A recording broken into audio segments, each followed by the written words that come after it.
Okay, આ સમય સંખ્યા છે, આ સમય સંખ્યા એટલે જેમ આપણે અંકગણિતમાં બીજા આંકડાના સરવાળા બાદબાકી કરતા હતા કે આપણે આ 5 વત્તા 8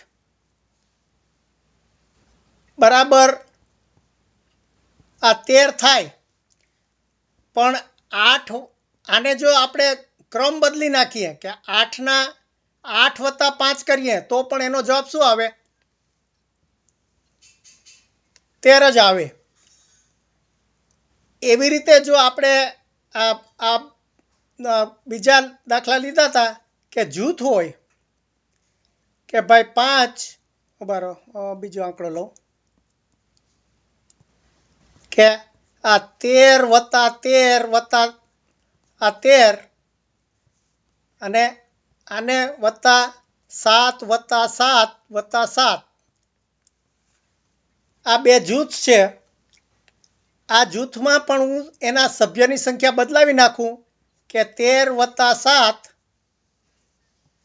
13 વત્તા 7 અને 13 વત્તા 7 આમ કરું તો આનો જવાબ શું આવે? 20 વત્તા 20 ઉભા રહે, અહીંયા વત્તા છે, હા, અને વત્તા 20 તો આનો જવાબ કેટલો આવ્યો? 60. તો પછી આનો જવાબ શું આવે? આપણે આજે આ રીતે આ જૂથમાં એનો પણ 60 જ આવે, બરોબર ને? એટલે આને શું કીધો? ક્રમનો નિયમ. આ ક્રમનો નિયમ. અને આને શું કહેવાય? આ જૂથનો નિયમ. એટલે તમે ગમે તે જૂથ કરો તો પણ હવે એમાં એક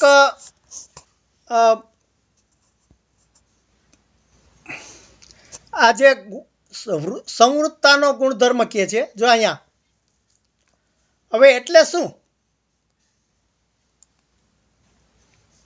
સંવૃત્તાનો ગુણધર્મ એટલે શું?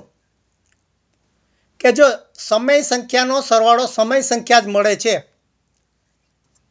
એટલે સંવૃત્તાનો.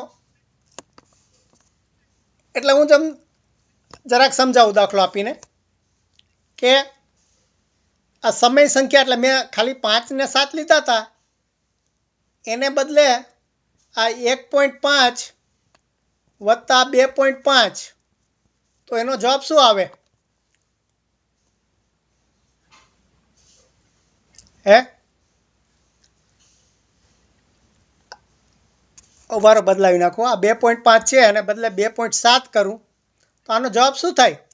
1.5 વત્તા 2.7. કેમ કોઈ સાંભળતા નથી? હલો, હે, 4.2. કેમ આટલી બધી વાર લાગી? જો સંવૃત્તાનો નિયમ આ જરા થોડું વિચિત્ર છે. સંવૃત્તતાનો ગુણધર્મ એટલે એ શું કહેવા માંગે? આ 1.5 શું છે? આ સમય સંખ્યા છે. કેવી સમય સંખ્યા? આ એમાં સમય સંખ્યા આપણે ભેળવી. આ 2.7 શું છે? સમય સંખ્યા. અને આનો જવાબ શું આવ્યો? હા, સમય સંખ્યા. એટલે આમાં શું કહેવા માંગે? સંવૃત્તાનો ગુણધર્મ એટલે કે તમે આ સમય સંખ્યામાં સમય સંખ્યા ભેળવો તો એનો જવાબ સમય સંખ્યા જ આવે. સમજાણું?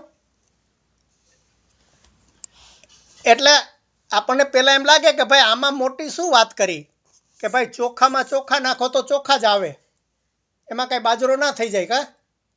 બરાબર ને? તો પછી આવો નિયમ શું કામ બનાવ્યો હશે? આવો ગુણધર્મ આ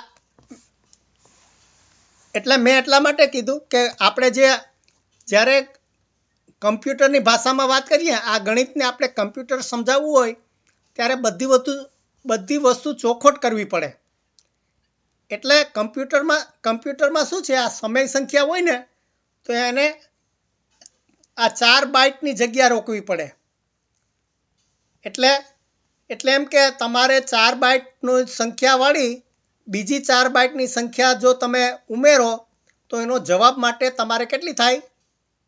4 બાઇટ જ થાય. 4 બાઇટ એટલે હું તમને પછી કમ્પ્યુટર શીખશો ત્યારે સમજાશે. તો કમ્પ્યુટરમાં મેં કીધું હતું ને કે દરેક 1 સેકન્ડની અંદર 60,000 સરવાળા બાદબાકી કમ્પ્યુટર કરી શકે છે.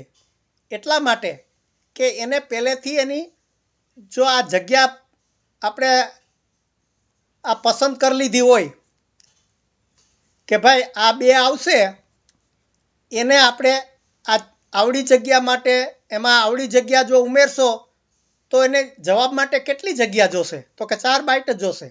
તો 4 બાઇટવાળી આવે ને એમાં એના જવાબ માટે 4 બાઇટની જગ્યા રોકવી પડશે. તો કમ્પ્યુટર આ કામ કરી શકે એટલા માટે એને આવો નિયમ લખવો પડે સંવૃત્તાનો, કે સમય સંખ્યામાં સમય સંખ્યા ભેળવો તો સમય સંખ્યા જ આવે. હવે આને આ વસ્તુ તમે પહેલાં શીખ્યા કે જો આ 5 + 7 એમાં 5માં 7 ઉમેરો તો કેટલા આવે? 12. તો આ કેવી સંખ્યા થઈ? આ પૂર્ણાંક, બરોબર? આ એમાં પૂર્ણાંક સંખ્યા ભેળવો તો આ પૂર્ણાંક સંખ્યા આવે, બરોબર? એટલે આ પૂર્ણાંક સંખ્યા છે ને એમાં તમારે 4 બાઇટ ના જોઈએ, એમાં 2 બાઇટ જોઈએ. શું થાય? એમાં 2 બાઇટ. એટલે કે આ નિયમમાં કે 2 બાઇટમાં જો તમે 2 બાઇટવાળી સંખ્યા ઉમેરો તો એને માટે તમારે કેટલી જગ્યા રોકવી પડે? 2 બાઇટની. એટલે તમે કઈ સંખ્યા ઉમેરો છો તો એના ઉપરથી તમારે જે જવાબ આવે એના માટે કેટલી જગ્યા રોકવી પડે એ નક્કી થાય. એટલે તમે એમ કે પૂર્ણાંકમાં પૂર્ણાંક નાખો તો એનો પૂર્ણાંક આવે, સમય સંખ્યામાં સમય સંખ્યા નાખો તો શું આવે? ના, સમય સંખ્યામાં સમય સંખ્યા ઉમેરો તો શું આવે?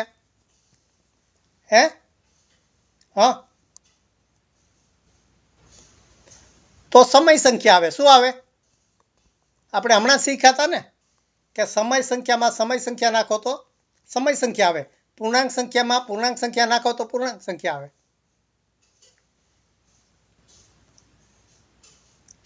આ મને લાગે બધા વાતો કરે છે, કંઈક અવાજ નથી આવતો. ચાલો હું